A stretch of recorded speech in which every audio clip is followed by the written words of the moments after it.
Some assigned topics are easier than others. Um, I struggled with this one, and I'm not sure why.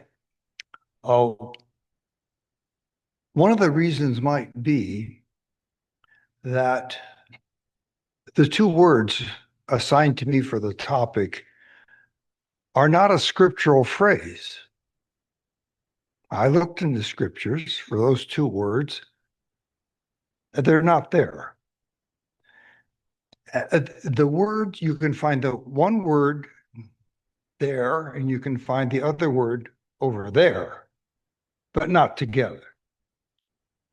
And that was to show you how it wasn't getting into my brain. You know, if the subject had been Parasita, I could remember that. If it was 1914, I could remember that. If it was the smiting of the image, I could remember that. If it was justification, I could remember that. But I had to write down on a piece of paper what the topic was because I couldn't remember it. I'd be going along and, I thought, what was that topic again? No, I had no trouble remembering that it was from the 14th chapter of First Corinthians. That was very clear to me. But that only added to the problem because you know what that chapter's about. That chapter's about speaking in tongues. Oh, I don't think that's much of an issue for us today. But so anyway, I thought I'd share that with you.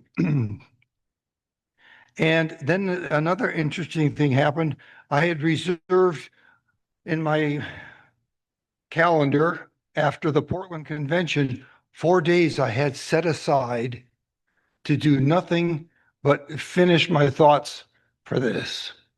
Okay, so what then do I do at the Portland Convention? I leave my computer there and I go home and I'm without a computer. Well, dumb is the only word that comes to my mind because I don't have any Bible dictionaries anymore. I don't have any concordances anymore. You know, it's all in the laptop. And I'm without my laptop for 4 days. So those of you who know me from way back, I kind of had a reputation of putting discourses on 3x5 cards. You remember that?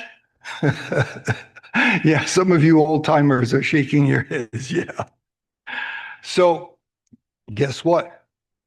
I was back to 3x5 cards. Okay, so that's enough.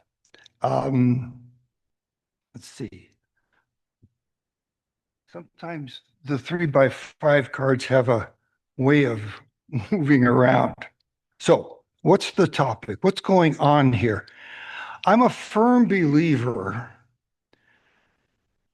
that to understand this particular phrase and what we can get out of it, you have to look big picture.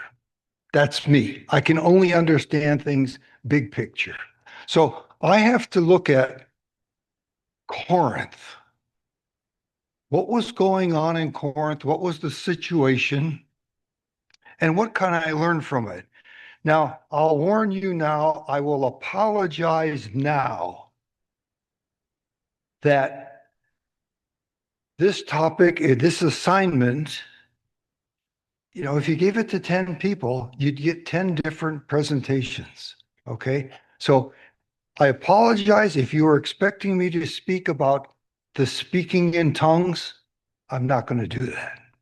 Okay. If you thought I was going to talk about orderly decorum and starting meetings on time and showing up on time, I'm not going to do that.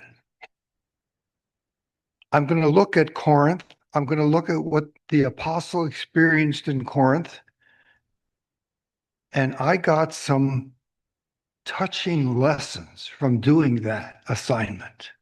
That's what I want to share with you. So I've got three parts, and part one is a history of Corinth. Part two is going to be Paul's getting there and getting dumped into that cauldron. And then number three is, what do we take home?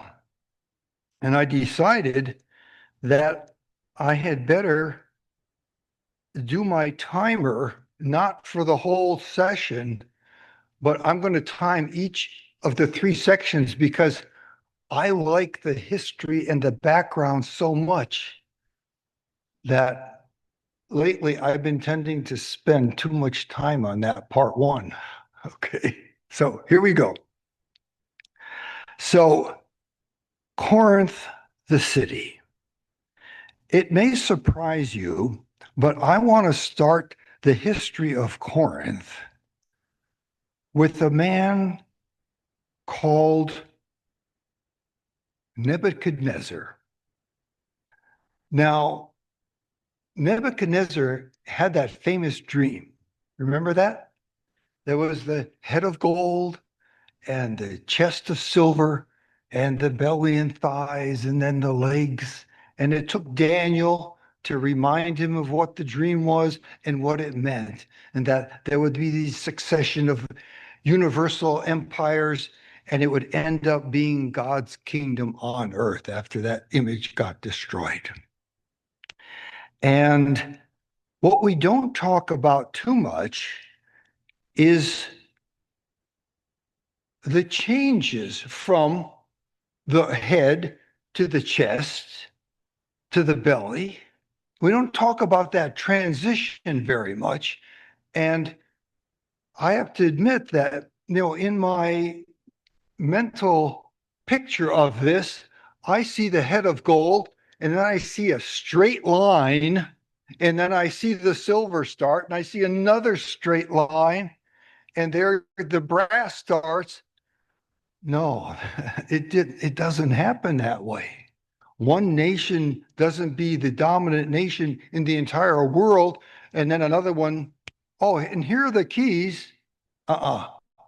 In the case of Medo-Persia to Greece taking over Medo-Persia, Alexander fought them for 10 years. So, the lines aren't straight, they're kind of fuzzy. So, Babylon gets replaced by Medo-Persia. Where did that last battle take place? Southern Iraq. Medo-Persia rules for about 200 years. Then Greece takes over. Where did that battle take place? Northern Iraq. Still pretty much over in that part of the world. So then we wonder about Greece taking over. Let's see, I said Medo-Persia. Okay, so then Greece rules for about 200 years. And Rome, they deteriorate. And then Rome starts flexing its muscles. And they say, we want to be the universal empire. And so they start fighting, and they finally defeat the Greeks. I couldn't believe where the battle took place. You can't make up stuff like this. You know where it took place? Corinth. Is that amazing? How come we don't talk about that more? I heard that expression from up here this week. Why don't we talk about that more? So, the Romans defeated the Greeks in the great battle of Corinth. Wow. This took place in something like 164 years before Jesus was born.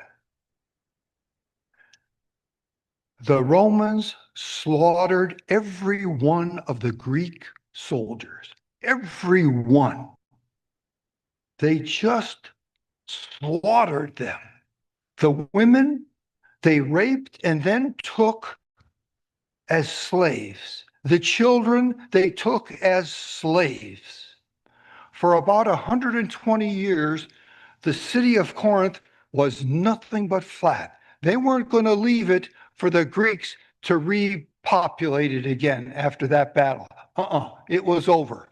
So for 120 years, nothing happens there. It's a barren, desolate nothing.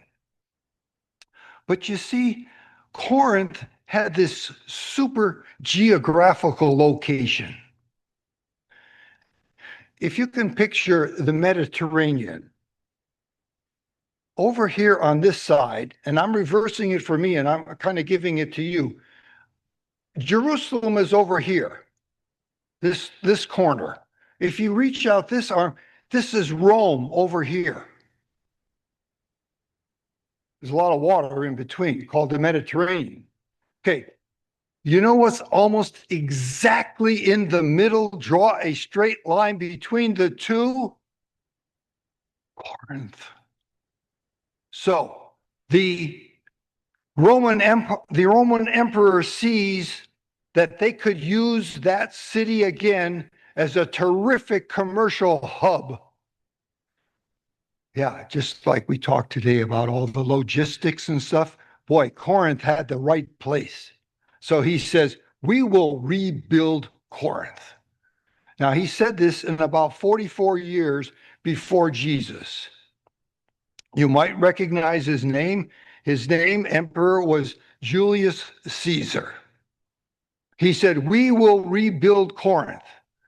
Now, did they take all the old stuff? Did they rebuild it the way it was? Not at all. They brought in the best architects in AD 44. They brought in the best engineers, the best road builders, the best sewer builders, the best aqueduct builders, the best artists and sculptors. They rebuilt that city and it was prime. Now, who's going to live there? You don't dare give it back to the Greeks. So Julius's first idea was, let's use it as a retirement center for all the old soldiers who served us so well. So it became a good retirement hub for the Roman army after the soldiers were done fighting. Now, I think you know that there were almost no Romans in the Roman army. Okay? That's not how they populated their armed forces. When they defeated another force or country, they took the prime young men there and they put them in their army. It was rare when you heard an expression, the Italian regiment. That was something special. So the army was filled with French, German, Spanish, Moroccan, Egyptian, Persian, Romanian, Hungarian men.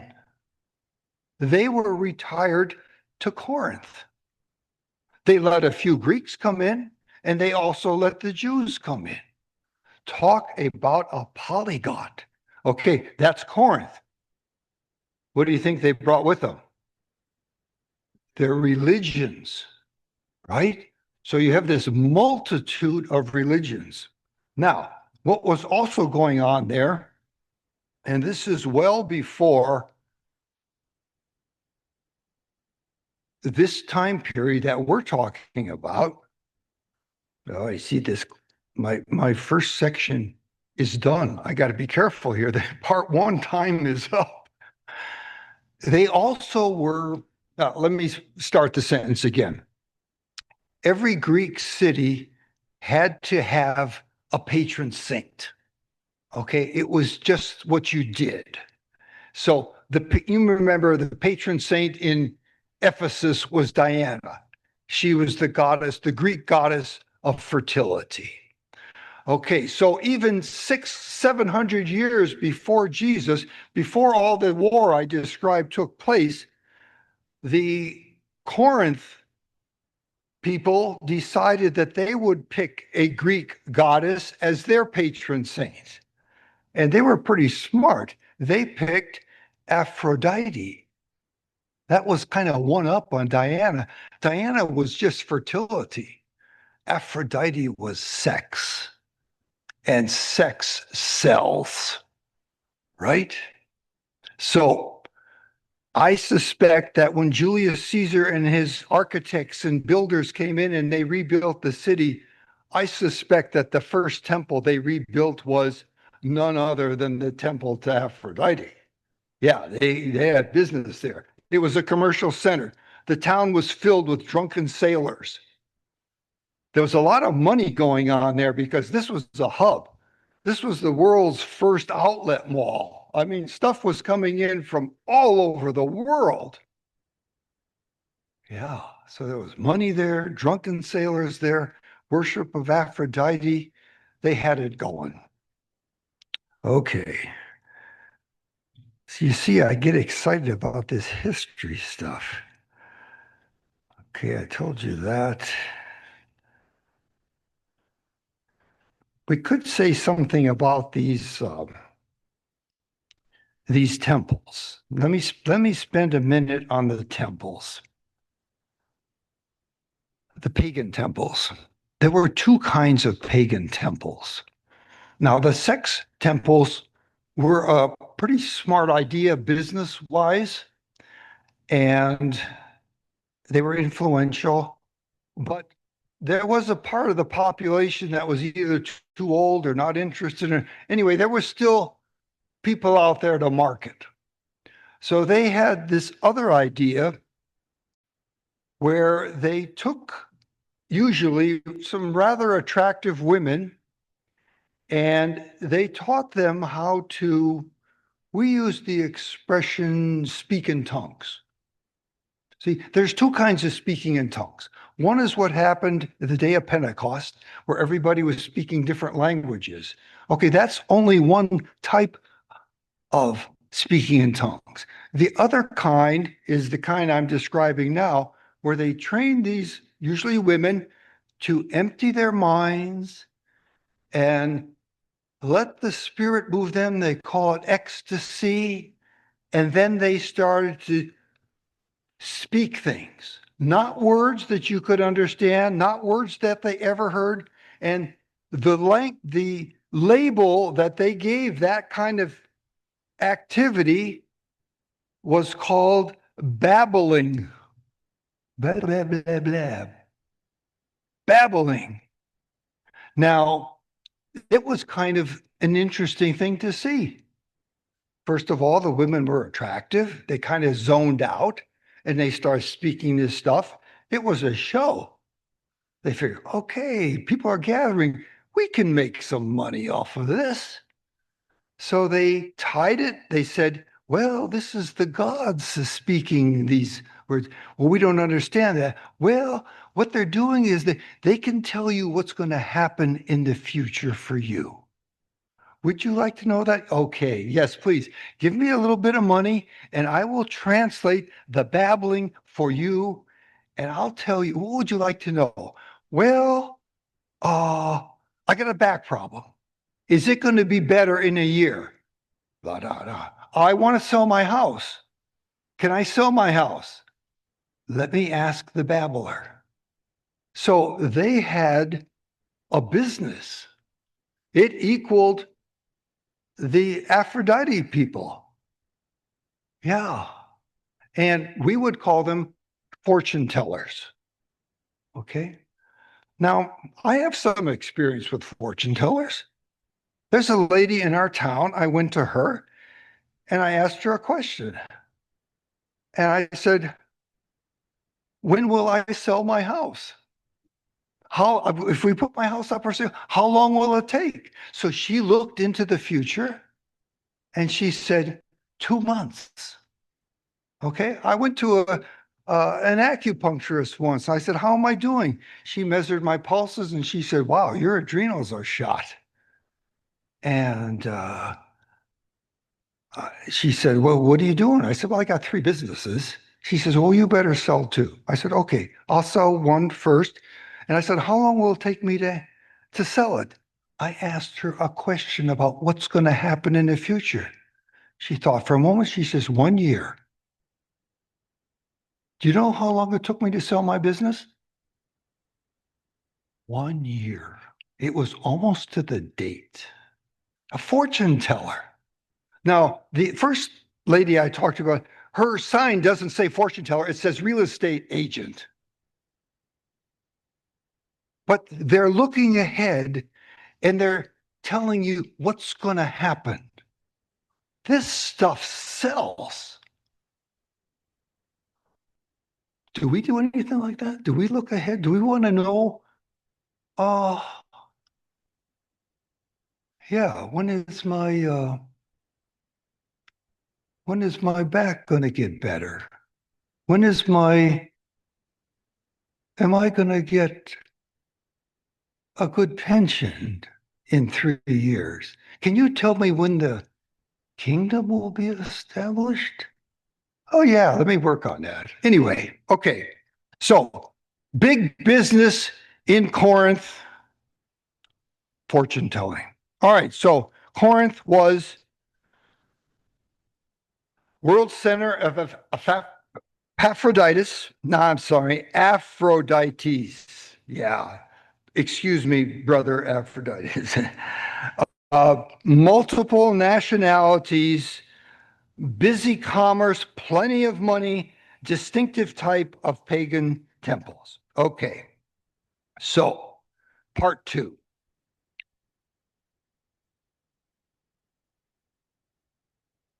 Paul. Paul, this is the second time he goes out on a pilgrim trip. And he starts the pilgrim trip in eastern Turkey. He goes to the places he went on his first trip. He goes to Galatia, visit all those cities.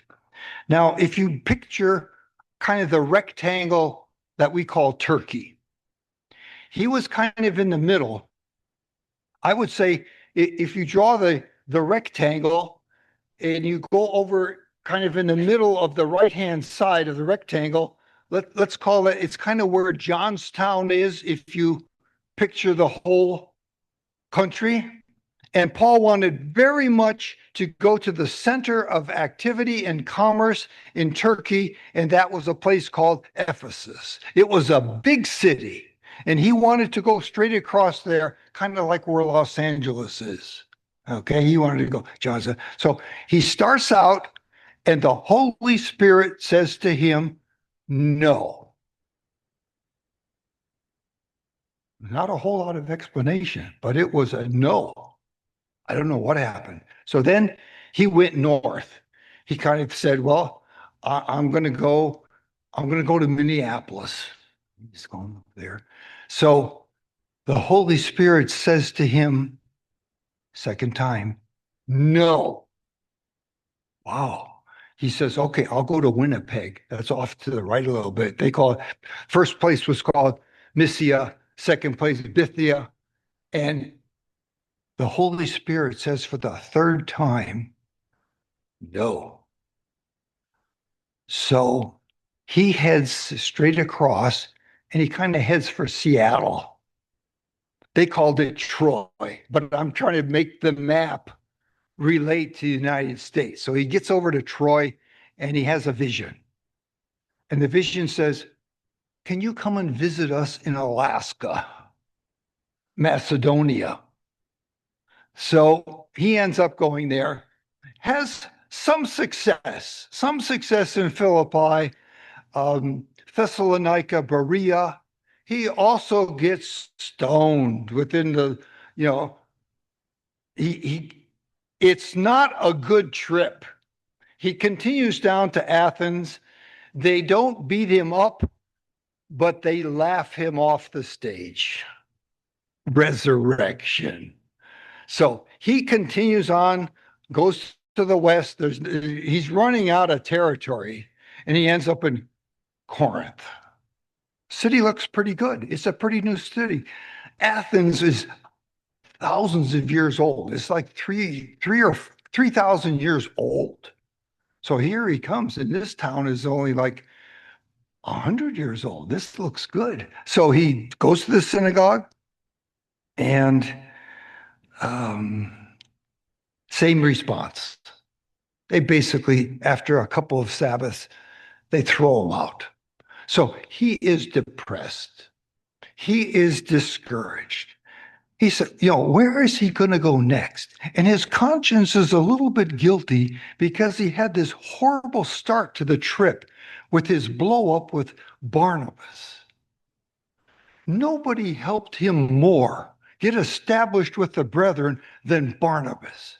Barnabas introduced him to the brethren in Jerusalem who didn't want anything to do with him. They knew who he was. And Barnabas, so they basically excommunicated, at least they kicked out Paul, and he had to go back up to Tarsus.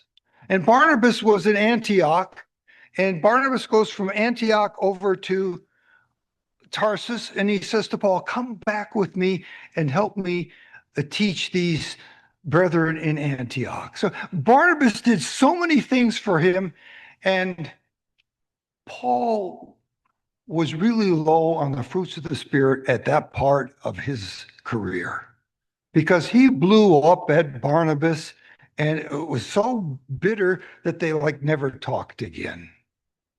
That was terrible. I'm sure that weighed on Paul's conscience. So he is in Corinth. He's depressed. He just got kicked out of the synagogue again. And then an amazing thing happened. He has what the scriptures say was a night vision. I would call it a dream. And the dream says, Paul, don't be discouraged. I will protect you. I will take care of you. Nobody's going to hurt you. Keep on talking. Keep on speaking. And here comes the amazing thing. And the vision says, I have many people in this town who are my people. Wow. This is Sin City. They actually called it Sin City. You know who this vision was? Jesus Christ. Paul has a vision of the Lord. Now, the Lord talked to him in Damascus, on the way to Damascus. The Lord probably talked to him when he was in Arabia. And in Corinth, Jesus Christ talks again to Paul. We should be talking about that a lot, too. I have many people in this town. Are you kidding me? Are you so naive to overlook these drunken sailors and these prostitutes and these babblers? And you're telling me you've got people there? Yeah, that's what I'm telling you. That sounds so much like our world or what the kingdom is going to have to work with. I think that's one of the most amazing events that took place there. So, and I love Paul's response. In a nutshell, he stays there for 18 months. Now, remember how the journey has gone? He's only stayed a couple days in each place, and then he gets booted out, and here he shows up and he stays there. Yeah. Now, he also wrote them letters, didn't he? And forgive me for this one, but I see the parallel. There's the in-person visit. Paul's there for 18 months. And then there's the remote visit. What do we call the remote visit nowadays? Zoom. So in their day, they had in-personal visits and they had epistles. Okay. So my hat's off to Paul that he stayed there 18 months. it's kind of cool because this is all recorded in the 18th chapter of Acts. Okay, so that's why they call it the 18th chapter, I think. It's the 18 months. They're trying to help us with our memory. So I need that help. So if you look at the letters that Paul wrote, and it's my opinion that he wrote 4 letters to Corinth. If you read in the what we call First Corinthians, he says in First Corinthians, listen carefully, in my first letter that I sent you, what's that mean? That means, thank you. That means that what we call First Corinthians had a letter before that. And if you look at Second Corinthians, it's really 2 letters. I go into detail in a discourse I gave a while ago called Paul's Problem Child about the different letters to Corinth. Okay, we don't have time to do that. Okay, so what we call First Corinthians, but it always bothers my conscience a little bit because I keep saying, my conscience says, hey, how can you call it First Corinthians when it's the second letter? You know, stuff like that. So that's my own psychological problem. So what we call First Corinthians, there's something like 15 or 16 different kinds of problems there. They got brethren dragging other brethren into court. They got immorality. They got stumbling going on. They don't understand the resurrection. And there's marital problems. I just made a list and it came out 15 things. So to me, the problem is, how do you prioritize this? How do we know out of the 15 things that Paul talks about that we should pay the most attention to? In what order do we put this? So the first suggestion would be that Paul says something that this is really important. Like he might say, this is the foundation. Well, if he says something is the foundation, wow, we can't argue with that. That's pretty important. So we've got direct statements from Paul. Paul also uses the expression highest. So that's a good one too. If he says something is high, okay, that's here, higher here, but highest, there's nothing else compare. So he says something about foundation, that's a good one. And if he says highest, that's very good. And then we can look at placement within the letter. Letter's about 16 chapters long. And what's he talk about first? It's probably why he writes the letter. So that's going to be important. We also know that authors put important things at the very end also. So we're looking for these things in the book to prioritize Paul's thinking. One other way is sheer volume. 16 chapters. What if he talks about one subject for 4 chapters? Chapters 1, 2, 3, 4. And then he also talks about it again later on. So 5 chapters out of 16. We're talking about 30% of this letter is on one topic. I would say all those things are pretty important. That's how we prioritize. Forgive me. That's how I prioritize what Paul says is important. So what does he say is the foundation? 1 Corinthians 3:10, Jesus Christ. He says, I've been all over. I've done all kinds of things. The foundation. He said, don't worry about Apollos. Don't worry about Paul. Jesus Christ.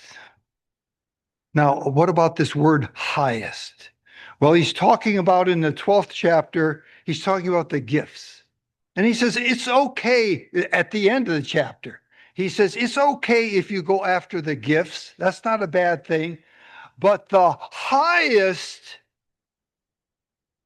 I'm going to talk about in the next chapter. That's kind of how it goes. They didn't have chapters, of course not. But he says, I'm going to talk about it next. And it's not the highest gift. He changes the word, and the word is it's the highest road. Road as in narrow way. Yeah, that's the highest. So that's a priority. So number one, Jesus Christ, foundation. The highest road. What's the 13th chapter about? Agape. You know, I always had this slight wondering out of all this, mess that Paul's talking about or that exists in Corinth. And then there's this beautiful 13th chapter on love. And then it kind of dawned on me now that this was the city of Aphrodites. And remember last year I talked about the different goddesses and things, and there's a part of Greek mythology that says Agape and Aphrodite were sisters. Remember that? So it's one thing to talk about love, but to these people, this was something special because they had a problem. They had a problem with this Aphrodite stuff. So it was really a contrast. Okay, that's good. How about the sheer volume? Well, the sheer volume, you know well what the first chapters talk about. And they talk about the sectarianism. And I am of Paul, I am of Apollos, and I challenge you to look up the definition of a sect. And you're going to find some eye-opening things. Sectarianism used to be part of a large group, and you have pulled away. The group that pulls away think they have some unique truths that nobody else has. They pull away, they do things like they have certain traditions that are within there. They may dress differently, they may wear something different, et cetera, et cetera. So I think that we have been given the priorities from Paul. Now he goes to the action part. What do you do about this? And guess what? This brings us to my assignment. You thought I'd never get there, did you? So, and one of the things that I instantly loved about my assignment was that it used the Phillips translation. I love Phillips translation. So he says, out of all this chaos, and I do love what Barclay said. I love Barclay translation pretty equal to Phillips. Barclay says, right at the beginning of this idea of how then, brothers, are we going to sum all this up? You hear that kind of the frustration? I think he's getting into Paul's head really well. How are we going to sum this up? This chaos. I love it.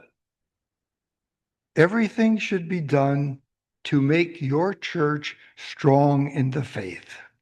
Now, I consider the chairman a pretty good friend of mine, but I'm pretending he's not quite there yet. So there is a Greek word that Paul uses in this section because Paul also says, concentrate your ambition upon these things which make for real growth of your church. So he uses this Greek word, oikodome. He uses it a lot, and it means to build up. If you kind of trace the word, it goes back to bricks. And you build by putting one brick on the other. Okay, so we've got the priorities from Paul. We've got the idea of building, and now he tells us what to do. Build up the church. How do you build up the church? One brick at a time. What do you do? It's like one text. It's like one hug. It's like one comment. It's like one testimony meeting. Maybe it's one discourse. It's one at a time. And you keep doing it and you keep doing it. That's the do part. To whom? Who? Where do you start? My suggestion, you start with your spouse. It's probably the only person on the face of the earth that you have exchanged a vow with. That's where you start. Uplifting. Paul says, I was told by God, by the authority of God, to build up and never tear down. So, your spouse is where you start to uplift. Do good unto all men, especially to the household of faith. What's next? Your children. Uplift, never tear down. The brethren, your neighbor, your co-worker, uplift, never tear down.